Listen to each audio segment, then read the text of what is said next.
What's up, guys? I'm BTC. The newest character in Overwatch is Echo, and already some people are claiming the character is drastically overpowered. I've played quite a few games with the character, and today I'm going to break down where I think the character is in terms of strength, while also discussing some of her counters and potential synergies. And as a quick reminder, if you haven't already checked it out, I made a second channel called ClipCoin where I do reviews and breakdowns of movies, TV shows, trailers, all that sort of stuff. There's a link for that down in the description. Go and check it out. The first thing to address is the issue of Echo being a DPS character. A lot of players were upset that we didn't get a new healer. The queue times for DPS are already significantly higher than the other two roles, and adding a new character is likely going to increase that. In fairness, we haven't gotten a new DPS hero in quite a while.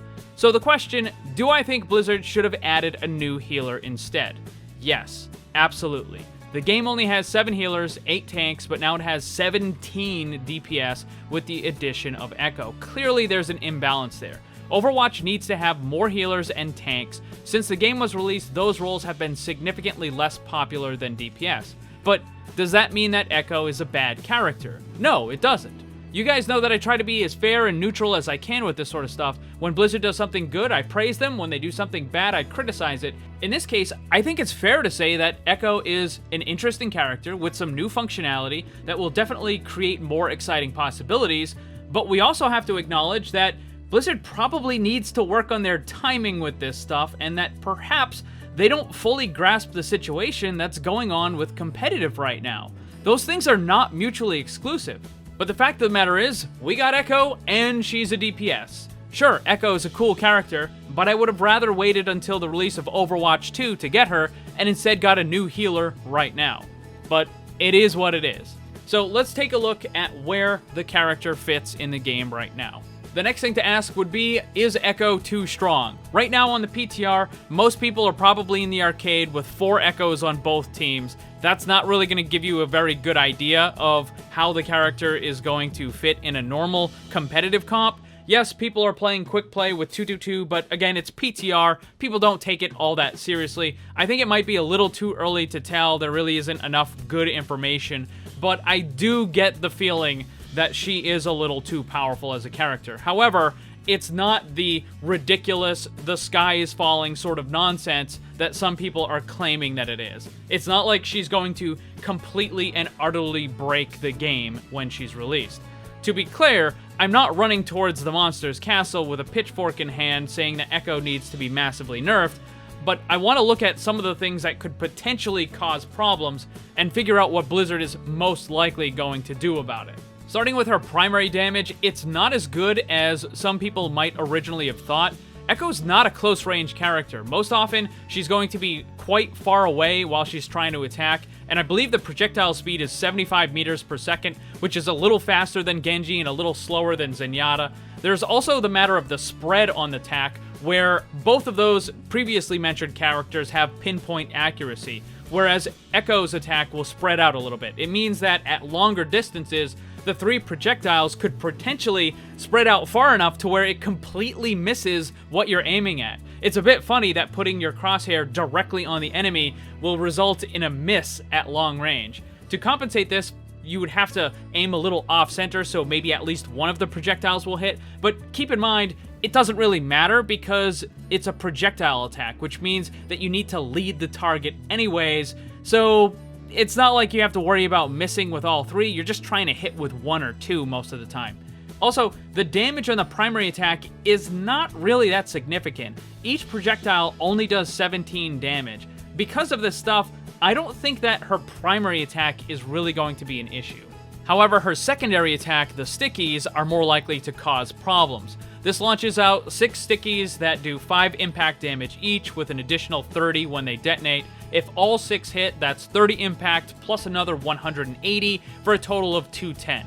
That's enough to one-shot most characters in the game. In fairness, calling it a one-shot isn't entirely accurate, but if you get close or if you catch someone snoozing for a second, then it's pretty much a free elimination, and people don't like going from full health to 0 instantly. It's not a very enjoyable experience, and this is one of the concerns with the other kind of one-hit abilities in the game. And also, this ability is on only a 6-second cooldown. If Blizzard is going to make some nerfs to Echo, I think that this ability is going to be one of the prime candidates. Most likely, it would be an increase in the cooldown, maybe up to 8 seconds, or a reduction in the splash damage, maybe dropping it from 30 down to 25 each. For the flight ability, I think this is pretty much fine where it is, and I don't believe Blizzard is going to want to make a lot of changes to it. They want the character to be flying around as much as possible. In fact, the first version of the character had a permanent flight, which was probably a passive. Funny enough, while this is a strong ability for the character, it also gives her a significant vulnerability, and we'll talk about that and cover it a little bit later on. I don't think the flight is going to get a lot of changes. The other ability, Focusing Beam, is quite powerful. The damage it does to full health characters is just bad, but it works incredibly good as a finishing ability. I think it's possible that Blizzard might nerf this a little bit in terms of damage. The cooldown is already 8 seconds, maybe they could bump it to 10, but I'm not really sure they would want to do that. I think they would probably want to change the damage on it first, though just like the flight ability, I'm not sure they really want to touch this one. Again, I think the stickies are probably going to be the thing that they hit. However, I think the biggest problem is likely going to be with Echo's ultimate duplicate. When you see videos of Echo using it on Hanzo and then throwing out 3 or 4 dragons, people tend to get a little worried about that sort of thing. But you have to consider that stuff is done in the training room, it's a fixed environment, that's not a real match. Yeah, it's possible to get more than one of those ultimates, but it's not likely going to happen as ridiculously often as you see with the videos in the training room. Even still though, with double ultimates, just throwing out 2 of the dragons or using 2 of Roadhog's ultimates or something, I can understand people's concern because that's really strong. I think there are a couple of ways that Blizzard is going to deal with this. The main issue appears to be with how many extra ultimates you get. Blizzard could potentially make it so that you get only a maximum amount of extras, so you can only use 2, or maybe even just 1. Or possibly they could look at how you get those extra ultimates after you've used duplicate. Right now, Echo gains 650% bonus ult charge, and depending on which hero you duplicate, this could take anywhere between 2 and 8 seconds to build. Some characters might take even longer. Blizzard could make it so that you just automatically get that new ultimate rather than having to build it. Or rather than giving you access to the ultimate instantly, they could put it on a small delay of a couple seconds. You see an enemy Echo use duplicate, then you know that, let's say 3 or 4 seconds later, the new ultimate is now going to be available. So it would give a little bit more of a way to counter it, right? So if you see the Echo take the Zarya from your team, it's not like instantly you have to worry about her throwing out a grav, because you know, okay, I've got 3 seconds to get out of this area before the grav comes. Alternatively, they could just try to lower the bonus ultimate generation percent, but that would make certain characters like Winston even worse. Already, his ultimate just isn't that great of a thing to steal, and it takes a decent amount of time for him to build it, even with 650% bonus, so if it takes even longer and it's not even that good, there are just a bunch of characters that would just be absolute garbage to use duplicate on. So if they really needed to lower the ultimate power a bit, I think either just giving the new ultimate automatically at the start or putting it on a delay would be preferable to lowering the bonus charge. That way, duplicate would be useful on almost any character, but at the same time not ridiculous with dragons flying all over the map. But let's move away from the potential nerfs and talk about the counters and synergies with Echo. A lot of things that would apply to Pharah are also going to apply to Echo. This is that flight thing that I was talking about earlier, where sure, flight is very useful, but it also puts you up into the sky and you have nothing in the background kind of concealing you or anything like that. There's no cover. You're just out in the open. So sure, it gives you a lot of mobility, but at the same time, it makes you easy to see and easy to target. The difference between Echo and Pharah, though, is that Echo is way more mobile than Pharah is. While Pharah just kind of floats in the air for the most part, Echo is going to be moving around decently fast. Even her slow fall moves at a pretty decent speed. What this means is that either you have to have an Echo on your team in order to counter the enemy, or you need to have some kind of a hit scan. It's not like dealing with a Pharah where certain projectile characters can still work while she's in the air. When Echo is in the air, projectile is just way less effective. Sure, you can try Sombra's hack, and sometimes it's effective, but generally you're just going to be better off using hit scan and taking out Echo completely.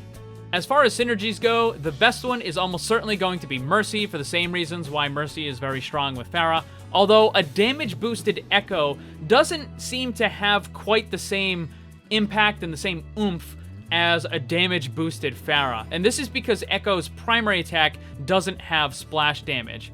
Even still, it's quite effective, and yeah, you can use the stickies, but that's on a longer cooldown than Pharah's just normal attack, right? The way that Echo is right now, however, and with Pharah not being all that good currently, I can't really see much reason to ever use Pharah over Echo. It looks like Echo would be almost better in nearly every situation, with the possibility and the exception of certain maps like the Ilios well, where you're going to want the concussive blast that can knock people into the well. But other than that, Echo seems like a better pick almost all the time. But that brings up some interesting possibilities. Why not replace Pharah, and instead you can use Echo and Pharah as both of your DPS characters? Having a Mercy would then be even more effective, as she can kind of bounce between the two characters, making Mercy even more difficult to deal with, because rather than just kind of floating up in the air with the Pharah, she would be zipping back and forth between the Echo and the Pharah, moving a lot faster. The problem I see with this particular strategy, though, is that it becomes even more vulnerable to the normal counters, namely hit scan characters, particularly Widow. If you're running a Pharah and a Mercy with some other DPS, then your second DPS can try to run interference and prevent the enemy hit scan from doing their job, whether it's a Genji or whoever it happens to be. They can go in and try to mess with the Widow or something. But if both of your DPS are up in the air and the enemy hit scan has good healing and a barrier, then it just might be too strong for an Echo, Pharah, and a Mercy combo up in the air. Although I'm sure it's going to be tried anyways. Overall, I think it's a pretty safe bet that Echo is going to be nerfed. I think the stickies and the ultimate are probably going to be first on the chopping block, and I wouldn't be surprised at all if we see the first of these nerfs as early as next week. So what do you guys think about the character and the potential nerfs? Do you agree or disagree? Let me know down below. Thanks for watching, and if you'd like to see more, make sure you subscribe and hit that bell to get notified. You can get some cool gear, join my Discord server, or follow me on social media with the links down in the description below. Special thanks to my Patreon supporters, and remember, always blame the controller, because it's never your fault.